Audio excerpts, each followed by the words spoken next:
फडणवीसांचं सर्वाधिक नुकसान झालंय, कारण त्यांना असं वाटत होतं की दोन पक्ष फोडल्यानंतर आपली माठ पक्की होईल. पक्की कुठली, पूर्ण भुसभुशीत झाली. काँग्रेस या सगळ्या प्रोसेसमध्ये कुठेच नाही असं लोक म्हणत होते, तर ती कुठे हे लोकांनी दाखवलं. राम जन्मभूमी करू आणि अयोध्या करू आणि 370 करू ही भाषा बाजूला ठेवून कॉमन युनियन प्रोग्रामकडे मोदींना वळावं लागेल. या निवडणुकीची ती शिकवण आहे की भारतीय समाजाने किंवा मतदारांनी सर्वच पक्षांना जागेवर आणले.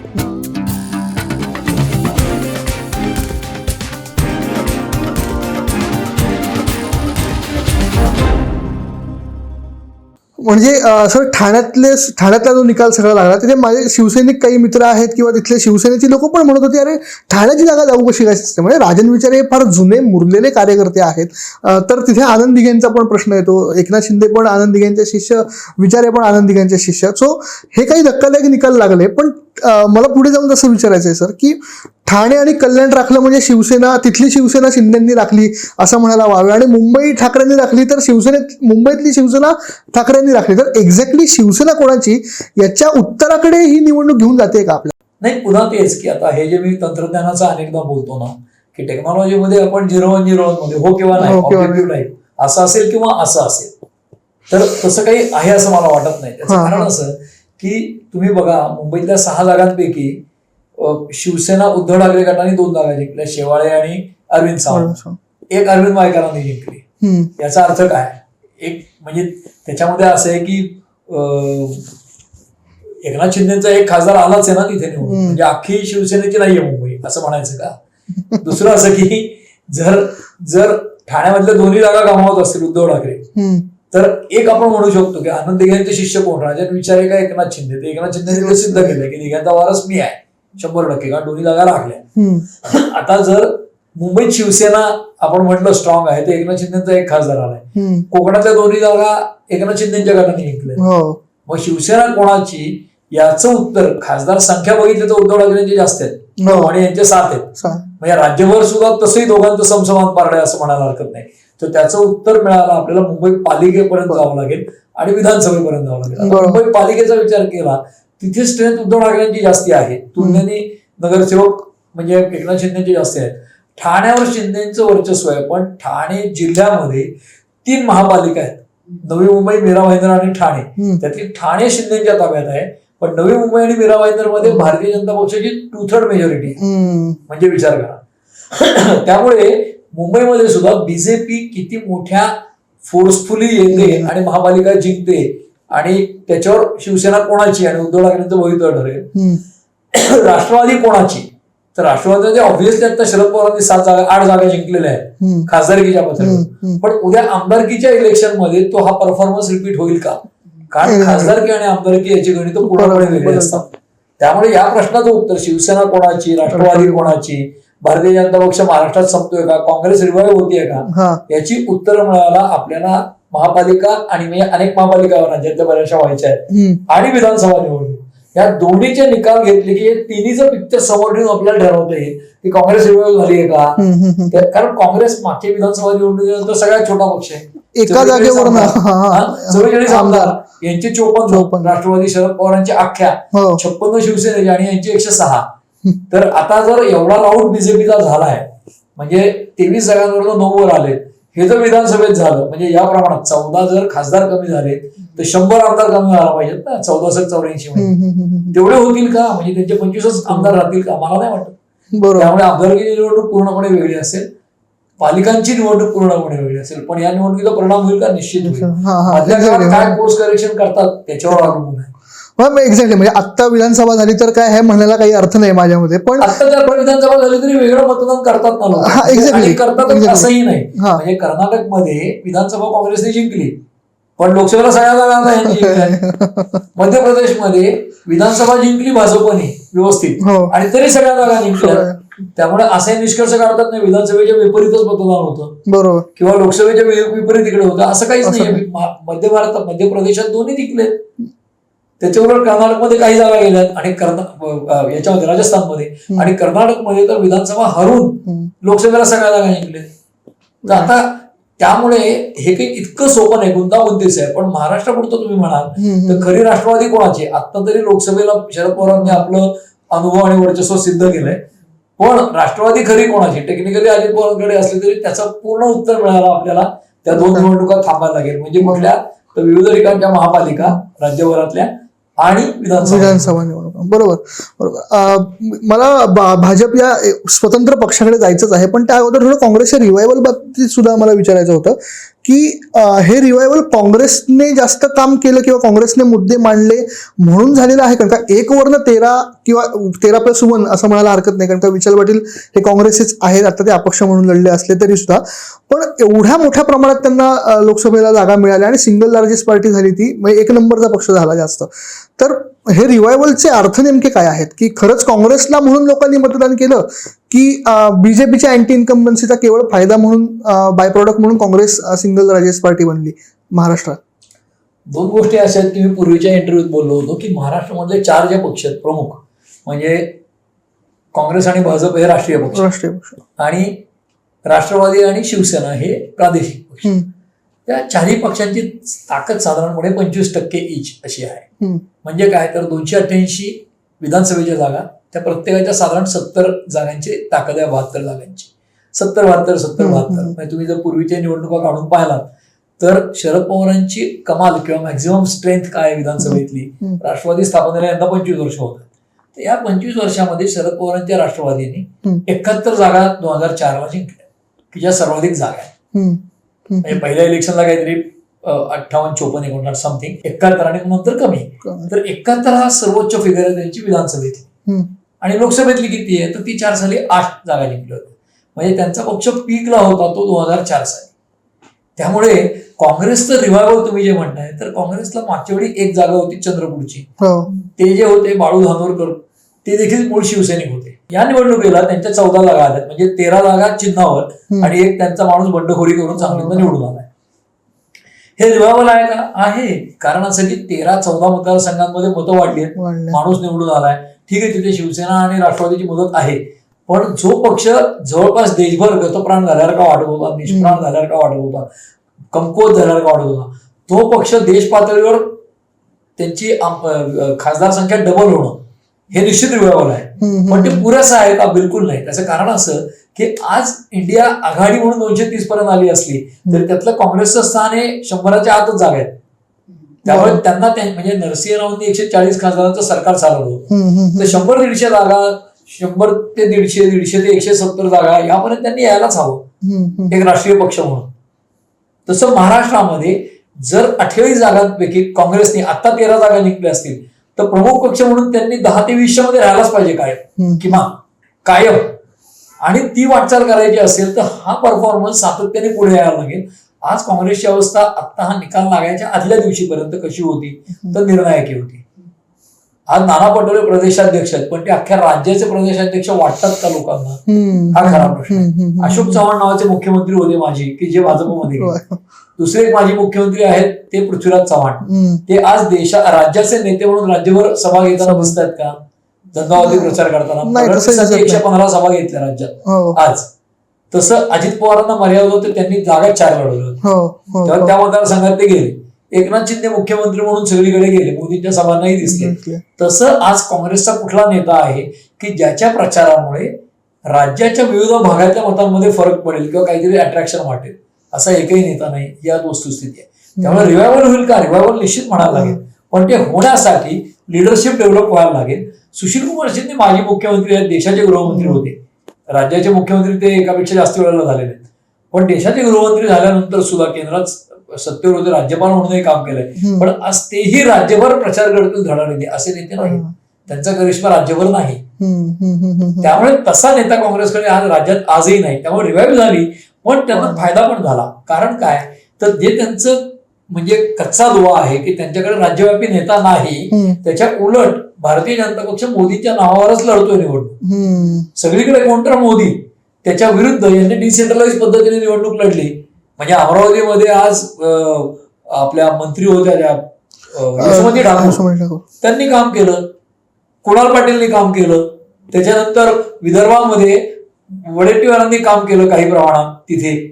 त्याच्यानंतर पश्चिम महाराष्ट्रामध्ये शरद पवार तर होतेच, पण विश्वजित कदमनी जे सांगलीत काम केलं, म्हणजे बंडखोर निवडून आला त्यात विश्वजित कदमांचा रोल आहेच ना, किती नाही म्हटलं तरी.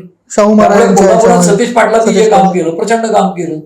म्हणजे कोल्हापुरात त्यांचे बॅनर आता पुढचे मुख्यमंत्री असे लागायला लागले. तर ह्याला कितपत म्हणजे आपण लॉजिकल समजायचं हे गमतच आहे. पण तरी देखील लागले ती फॅक्ट आहे ना, कांडे मुत्सद्दी आहेत. पण कोल्हापूरवरची पकड आणि राज्यावरची पकड यात फरक पडतो ना. तसं नाना पटोले त्यांच्या भागातले नेते आहेत का आहेत. आज प्रदेशाध्यक्ष म्हणून म्हणजे देदीप्यमान यश मिळवलं त्यांनी, 113 केले म्हणजे त्यांचं यश मानावंच लागेल. पण म्हणून ते राज्यव्यापी नेते झालेत का, त्यांचे बॅनर लागलेत भावी मुख्यमंत्री म्हणून नाना पटोले यांची. पण ते राज्याला ऍक्सेप्टेबल म्हणजे राज्यभर जाऊन ते प्रचार म्हणजे ते कोकणात जाऊन प्रचार करू शकतात का, ते आज मुंबईत प्रचाराच्या सभा धडाक्यावर घेऊ शकतात का, किंवा त्याला रिस्पॉन्स असा मिळतो का. तर ती डेव्हलप करणं हा एक वेगळा विषय आहे. त्यामुळे रिवायवल होईल का, निश्चितपणे. आणि मला असं वाटतं की महाराष्ट्राच्या राजकारणामध्ये मोदींची 14ची लाट आणि 19चा पुलवामा याच्यामुळे जे ॲबरेशन आलं होतं, म्हणजे आज शरद पवारांची ताकद सर्वाधिक 71 आमदार ही आहे आजपर्यंतची, तशी भारतीय जनता पक्षाची काय 122 होते 14 साली, ते मोदी लाटेतनच होते. 19ला ते कमी होऊन 105 106 आले, एक बाय इलेक्शन निघल्यामुळे 106. त्यामुळे आज त्या पक्षाची ताकद 106ची आहे का, माझ्या मनात शंका आहे. तर कदाचित ते कोर्स करेक्शन विधानसभेला होऊ पण शकतं आणखी. आणि त्याचे पडसाद आता दिसलेच आहेत. भाजप एवढी कमी झाली आहे, याचा अर्थ 106 पेक्षा कमी होईल का किती होईल मला माहित नाही. ते कोर्स करेक्शन होऊन जर चारही पक्ष पुन्हा त्या 70-80च्या घरात आले, म्हणजे सगळे बिटवीन 60 ते 80, तर ते अलायन्सेस परत नीट होतील, पॅचअप. म्हणजे हिंदुत्ववाले हिंदुत्वाकडे येतील का, तथाकथित सेक्युलरांकडे जातील का, तर याची उत्तर कदाचित मिळतील असेंब्लीच्या वेळेला. सर आता भाजपकडे यायचं होतं, कारण का निकाल लागल्यानंतर देवेंद्र फडणवीसांनी जी पत्रकार परिषद घेतली त्याच्यामध्ये त्यांनी एक वरिष्ठांना त्यांच्या अशी विनंती केली की मला जबाबदारीतनं मुक्त करा. तर हे मुक्त करा नेमकं काय याच्यावर मला यायचंच आहे. पण मी जो मगाशी मुद्दा मांडला होता की आपल्या पहिल्या भागाच्या चर्चेमध्ये की राज्यातल्या नेत्यांना स्वायत्तता दिलेली नव्हती, त्याचंच एक उदाहरण म्हणून देवेंद्र फडणवीसांकडे पाहिलं जातं. कारण का ज्यावेळी एकनाथ शिंदे, अजित पवार आणि देवेंद्र फडणवीस या तिघांनी मिळून जेव्हा सरकार स्थापन केलं त्यावेळी देवेंद्र फडणवीस म्हणले की मुख्यमंत्री एकनाथ शिंदे होतील, मी मात्र बाहेरनं राहून काम करेन. पण नंतर लगेच परिस्थिती पलटली, त्यांना उपमुख्यमंत्रीपद घ्यावं लागलं वगैरे वगैरे. इथपासून ते जर का डॉट्स जोडत गेले आणि आत्ताचं त्यांचं स्टेटमेंट बघितलं तर आता इथून पुढे थोडा महाराष्ट्रातला भाजपचा प्रवास थोडा खडतर दिसतोय का, किंवा इथून पुढे आता देवेंद्र फडणवीसांचं भवितव्य नेमकं काय असू शकतं. त्याच्यात मी थोडंसं माझी एक मतभिन्नता मांडतो. तुम्ही जे गृहीतकासारखं मांडलंय की ज्या वेळेला तिघांनी शपथ घेतली, म्हणजे एकनाथ शिंदेनी शपथ घेतली आणि देवेंद्र फडणवीस म्हणाले होते मी बाहेर राहतो, आणि नंतर त्यांना उपमुख्यमंत्रीपद स्वीकारावं लागेल. अजित पवार नंतर जॉईन झाले. बरोबर. त्यावेळेला मला असं बिलकुल वाटत नाही की देवेंद्र फडणवीसांना अनिच्छेने उपमुख्यमंत्रीपद घ्यावं लागलं, असं मला बिलकुल वाटत नाही. इनफॅक्ट माझी अशी माहिती आहे की उद्धव ठाकरेंच्या सरकारचं ज्या वेळेला 1.5 वर्ष पूर्ण झालं, 1 ते 1.5 वर्ष पूर्ण झालं, 1 वर्ष पूर्ण होऊन पुढचे 6 महिने होत होते, त्या काळातच हा सगळा जो कट आहे हा शिजला. म्हणजे कट त्याला म्हणायचं म्हणजे तुम्ही त्या बाजूने बघितलं, या बाजूने बघितलं तर प्लॅन शिजला. तर हा जो सगळा तयार झाला आणि उद्धव ठाकरेंचं सरकार पाडायचं आणि एकनाथ शिंदेसह त्यांचा पक्ष फोडून त्यांनी बाहेर पडायचं शिवसेनेतनं. आणि माझ्या माहितीप्रमाणे, म्हणजे ही कदाचित मला माहित नाही अन्य कोणी मांडली आहे की नाही अशा प्रकारची माहिती, तर अजित पवारांची पण त्याला साथ होतीच. म्हणजे उद्धव ठाकरेंच्या मंत्रिमंडळात असतानाच. आणि एकनाथ शिंदे जे फुटले ते प्लॅन बीजेपी, एकनाथ शिंदे आणि फडणवीस, एकनाथ शिंदे आणि अजित पवार यांचाच प्लॅन आहे तो, आणि ते फुटले. सुरतला गेले, परत आले, मुख्यमंत्री झाले. मी तुम्हाला 2 त्याची लॉजिकल कारणं सांगतो. पहिल्यांदा, कारण हे थोडंसं सेन्सिटिव्ह आणि महत्वाचं पण आहे, की भारतीय जनता पक्षाच्या त्या सापळ्यांमध्ये सगळे विरोधक अडकत होते म्हणून निवडणुका हारत होते. ही पहिली आत्ताची निवडणूक की ज्याच्यामध्ये अजेंडा भारतीय जनता पक्ष सेट करत नाहीये, आणि तिथे त्यांचं चुकलंय मोठं कारण. तसं एकनाथ शिंदे ज्यावेळेला मुख्यमंत्री झाले त्यावेळेला हे ठरलंच होतं ते मुख्यमंत्री होणार आणि देवेंद्र फडणवीस उपमुख्यमंत्री होणार. तरी देखील त्यांनी येऊन असं विधान केलं की एकनाथ शिंदे शपथ घेतील आणि मी मात्र मंत्रिमंडळात नसेल, मी बाहेरून त्याच्यावर लक्ष देईन, असं ते म्हणाले. तर माझा याच्यावर विश्वास नाहीये, कारण ते 3:30ला असं बोलले आणि 5:30ला मग त्यांनी शपथ घेतली. आज भारतीय जनता पक्ष, काँग्रेस, एनसीपी किंवा शिवसेना किंवा आत्ताची उद्धव सेना किंवा एकनाथ शिंदे सेना, या 4-5 पक्षांमध्ये किंवा इव्हन मनसे, त्या 6 पक्षांमध्ये एकाही नेत्याची अदर दॅन शीर्षस्थ नेता ताकद नाही काहीही ठरवायची किंवा जाहीर करायची. फॉर एक्झाम्पल, जयंत पाटलांना एकदा प्रश्न विचारला होता पश्चिम महाराष्ट्रातल्या एका कुठल्या तरी कार्यक्रमानंतर की तुम्हाला मुख्यमंत्री व्हायला आवडेल का. आता असं विचारलं माणूस काय म्हणेल, का नाही आवडत, किंवा म्हणजे आवडेल असंच म्हणेल ना, म्हणजे नको नको असं कोण म्हणेल. पण हा पत्रकाराच्या प्रश्नाला त्यांनी दिलेल्या उत्तरातनं बातमी अशी फ्लॅश झाली की आता जयंत पाटलांना लागले मुख्यमंत्री पदाचे वेध किंवा मुख्यमंत्री व्हायचंय, लगेच पत्ता कट होतो. पक्षांतर्गत विरोधक लगेच मानावर काढतात, लगेच पाय कापले जातात. हे सगळीकडे होतं.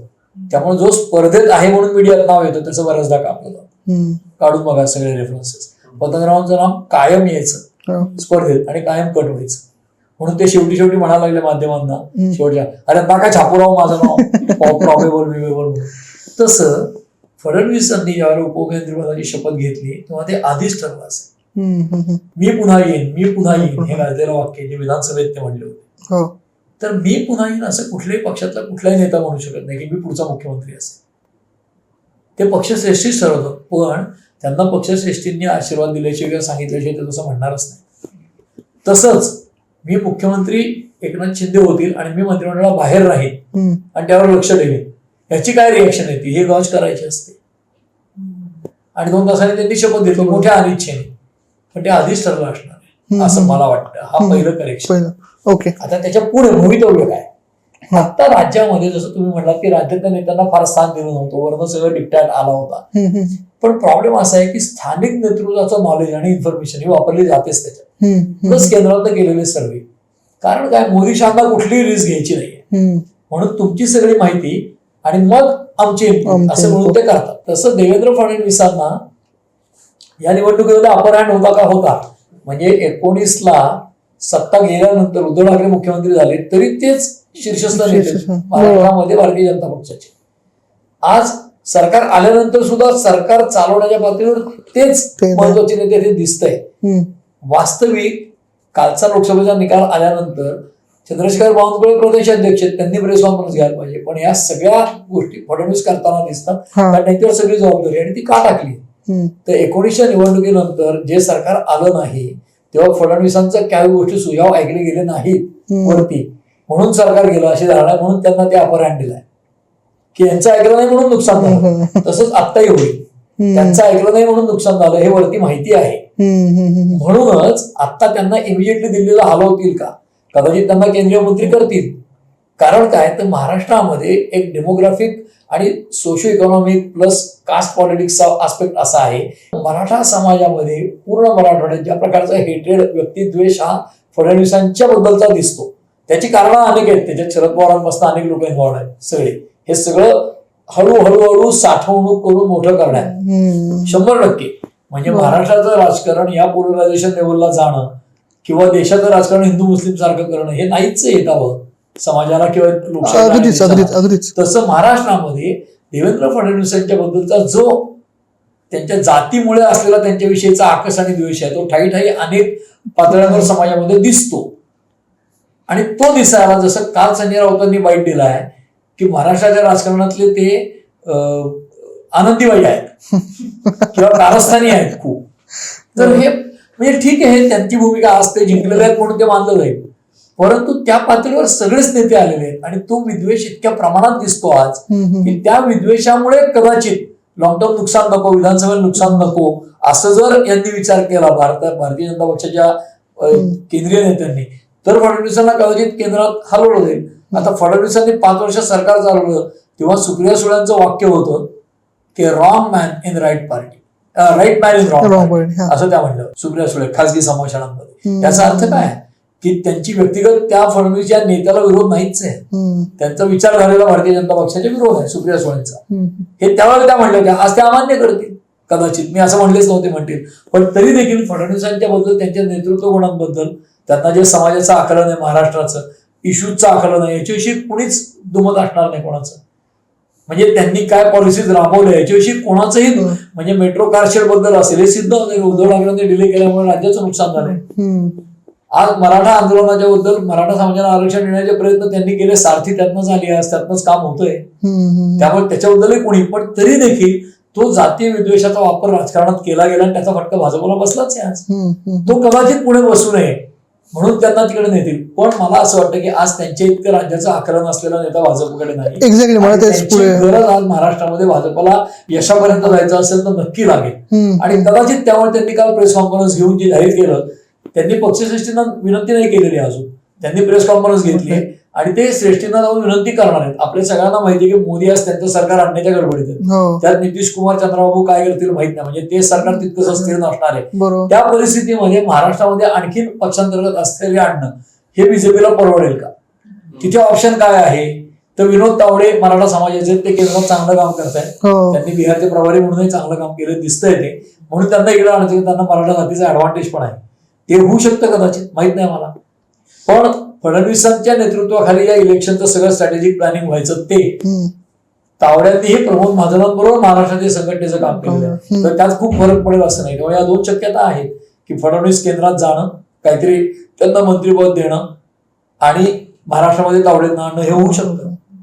त्याचबरोबर कदाचित तावडेंनाच केंद्रात एखादी जबाबदारी देणं आणि महाराष्ट्रामध्ये एक आता आहे हा काळ, म्हणजे या सरकारचा 4 महिन्याचा, हा फडणवीसांनी इथंच राहायचं आणि नंतर हे बदल करायचे असे होऊ शकतं. सर, शेवटचा प्रश्न की निकाल अनपेक्षित लागणं, धक्कादायक लागणं हे एक वेळ समजू शकतो, पण विभागनीय आपण आता सगळं चित्र बघितलं, अख्ख्या महाराष्ट्राची नस जी आहे ती ना माध्यमांना कळली ना नेत्यांना कळू शकली असं चित्र दिसतंय.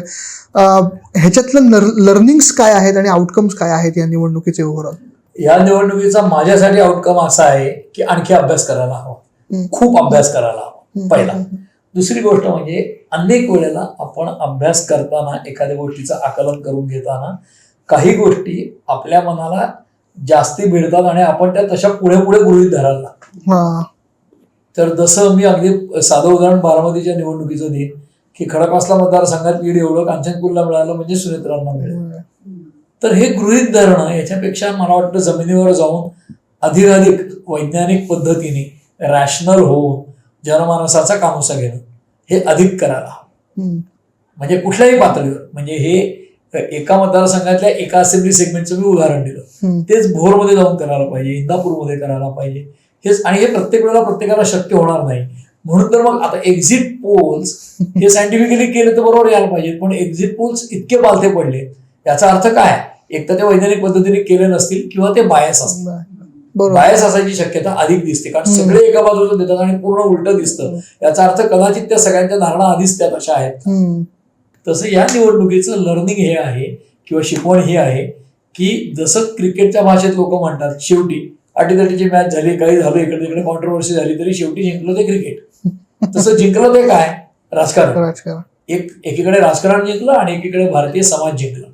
मला असं वाटतं की भारतीय समाज आणि ओव्हरऑल आपल्या आजूबाजूचा समाज हा सजग आहे, शहाणा आहे आणि समाजाला एकीकडे गृहीतही धरता येत नाही आणि दुसरीकडे डिस्कार्डही करता येत नाही. शिकले सवरलेले लोक आजही म्हणतात की जोडवडीच्या लोकांना काय कळते, त्या अडाणी लोक कसे मतदान करतात, ते सभाला जातात, 200 रुपये दिले की 500 रुपये दिले की. तर मला असं वाटतं की ही जी समाजातली गॅप आहे ना, की तथाकथित शिकलेले आणि तथाकथित अडाणी ही भरली जायला पाहिजे. ती कशाने भरेल? तर माणसाने शहाणं होणं निश्चित भरेल. मी स्वतः शहाणा व्हायचा प्रयत्न करणार आहे का? 100%. माझा अभ्यास चालू राहील आणि आपल्या चुका काय झाल्या याचा अतिशय रॅशनल होऊन, म्हणजे काय तर मी नेहमी सांगतो की समजा मी पवारांवर टीका करत असेल तर मला पवारांचे चांगले 4 मुद्देही सांगता आले पाहिजे. फलक्रमच्या या बाजूला आणि या बाजूला एक्स्ट्रीम दोन्हीकडे जाऊन प्लस आणि मायनसला जाऊन विचार करता आला तर आपण रॅशनल विचार करू शकू. आणि मला वाटतं या निवडणुकीची ती शिकवण आहे की भारतीय समाजाने किंवा मतदारांनी सर्वच पक्षांना जागेवर आणले. म्हणजे शरद पवारांना 7 जागा दिल्या पण साताऱ्यामध्ये हरवले. फडणवीसांचं सर्वाधिक नुकसान झालंय, कारण त्यांना असं वाटत होतं की 2 पक्ष फोडल्यानंतर आपली बाट पक्की होईल. पक्की कुठली? पूर्ण भुसभुशीत झाली. काँग्रेस या सगळ्या प्रोसेसमध्ये कुठेच नाही असं लोक म्हणत होते, तर ती कुठे हे लोकांनी दाखवलं की असं काही समजू नका, काँग्रेस कुठे आहे, काँग्रेस आहे. आज 2 शिवसेना फुटल्यानंतर माझे वडील चोरले म्हणणाऱ्या उद्धव ठाकरेंना वाटलं शिवसेना माझी हे सिंपतीतनं कळेल. त्यांच्या सभांना गर्दी होत होती, त्यांना वाटत होतं आपल्याला सिंपती आहे, पण त्यांच्या नावाने यांच्या 7 आला.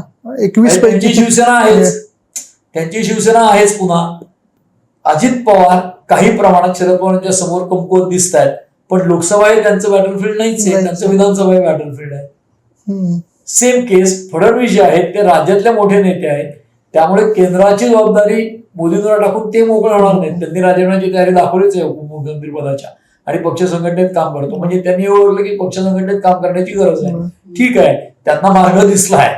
तर लोकांनीच हे सगळ्यांना शहाणं करण्याचं काम केलेलं आहे. पूर्वी मतपेटीतनं म्हणायचं तसं एक कळ दाबून केलंय. आता डिजिटलचा जमाना आहे, त्यामुळे एक कळ दाबून लोकांनी बऱ्याच लोकांना जागेवर आणले. आणि सगळ्यात चांगलं काय घडलंय ते इलेक्शन कमिशन नावाच्या यंत्रणेबद्दल कुणीच ओरडत नाहीये.